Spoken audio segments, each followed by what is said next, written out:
Go. Okay, so last week we hinted that the military is looking to AI applications because, of course, uh, the defense industry has to stay on top of these things, and so let's talk about them a little bit. This is a slide made by Lev, and there are multiple uses here. There are drones that can use them for surveillance. There's fitness tracking, and that the troops wear various smart tech, and AI might be able to help them. Maintenance.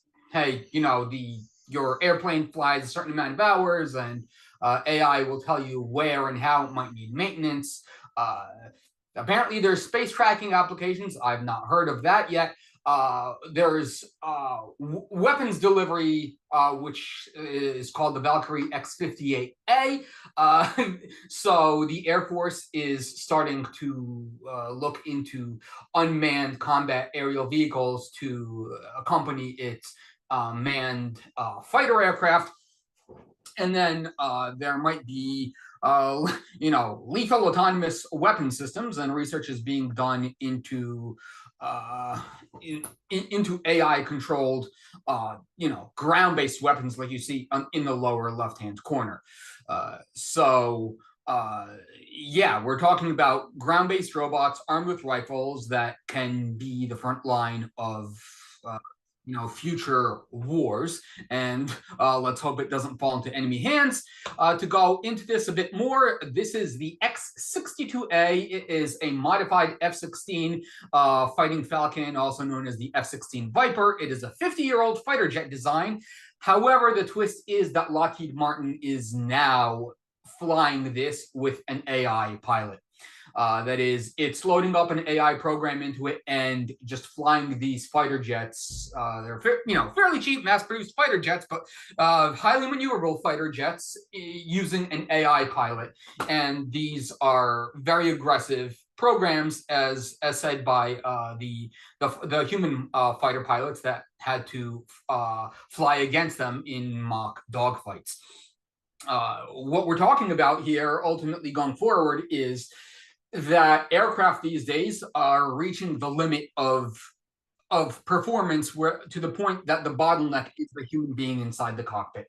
That you have aircraft like the F-16, like the F-22, that can pull more than 9 Gs, which means 9 times the force of gravity, and that can that can really take out all but the most fit of airplane pilots, like completely render them unconscious. So an AI doesn't go unconscious, an AI doesn't have human limitations. And so we're talking about, for the future, if airplanes need to be more maneuverable, which is arguable, that AI can do maneuvers that human fighter pilots can't. However, ultimately, AI is also able to process more information, possibly, without mistakes, than a human fighter pilot can. So when the job is fly this airplane into this position and be able to understand all this different information and fire the missiles in this direction, it's possible that we can have AI do this in the future. And of course, that's that's good if you're the country with this technology. That's bad if you're the country against this technology. Next, autonomous weapon systems, also known as the MEAN or AWS. We're talking about lots of computerized warfighting agents like that dog armed with a rifle. The UN is very concerned about this. I think the UN is an outdated form for dictators and terrorists.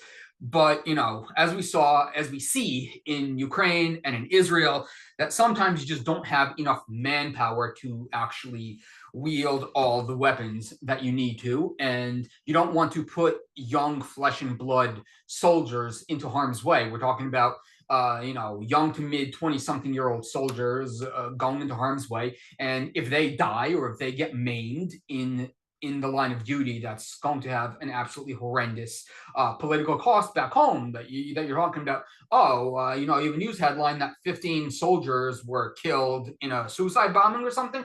That's miserable. But on the other hand, if you lose some robots out in the field, Well, okay, you lost some scrap metal. Who cares? They're attritable.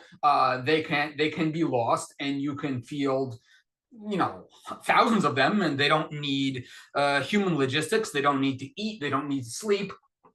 So we're talking about just mass producing these expendable, metal robots that just go out, hold a rifle, and shoot the bad guys without putting human lives at risk. Which, from one point of view, could be seen as some excellent deterrent. That one nation has 40,000 guys with guns, and the other says, okay, we have 200,000 robots with guns. Do you want this fight or not?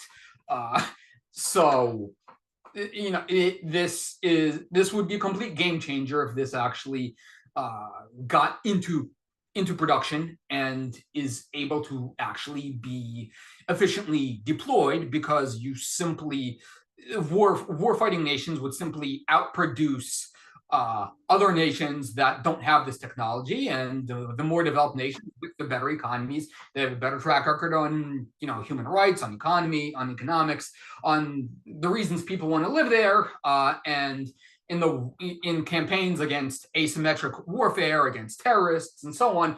You could see that these can be sent into tunnels. They can be sent into urban warfare environments. They can be sent into environments that are just generally too dangerous to send human beings into.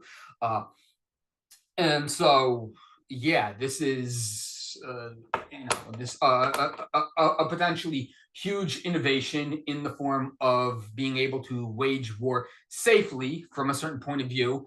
Take that how you will. Last slide. The Loyal Wingman program, Unmanned Combat Aerial Vehicles, UCAV for short. The idea being that even though a country like the United States Air Force might have some super high quality sixth generation aircraft, we're talking about the sixth generation air dominance fighter currently in production to replace the F-22. We're talking about the B-21 Raider stealth bomber.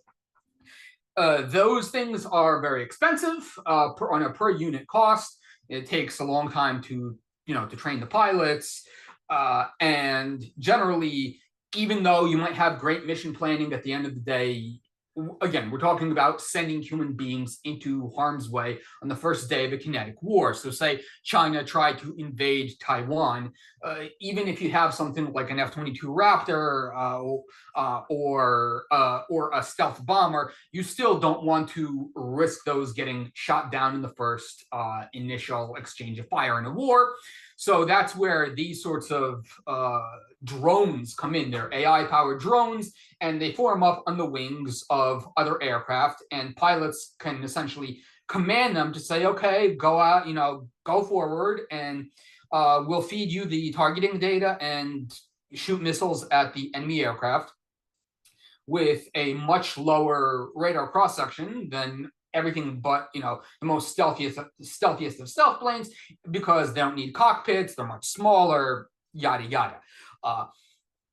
In a certain video game series called Ace Combat, there were scenarios that that the enemy ace pilot had a fleet of drones accompanying them, and previously this was the realm of near-term science fiction, that you could have cargo aircraft deploy a whole swarm of drones, and they just fill the sky and shoot a bunch of missiles, and we thought that was science fiction.